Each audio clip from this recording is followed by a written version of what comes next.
নবীন চাঁদ স্কুলে এসেই বলল কাল তাকে ডাকাতে ধরেছিল। শুনে স্কুল শুদ্ধ সবাই হাঁ হাঁ করে ছুটে আসলো। ডাকাতে ধরেছিল বলিস কি রে? ডাকাত না তো কি, বিকেলবেলায় সে জ্যোতিলালের বাড়িতে পড়তে গিয়েছিল। সেখান থেকে ফিরবার সময় ডাকাতরা তাকে ধরে তার মাথায় চাঁটি মেরে তার নতুন কেনা শখের পিরানটিতে কাদা জলের পিছিয়ে দিয়ে গেল।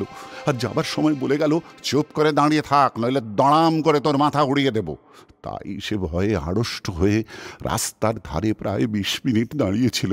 এমন সময় তার বড় মামা এসে তার কান ধরে বাড়িতে নিয়ে বললেন, রাস্তার সংসেজে ইয়ার্কি হচ্ছিল।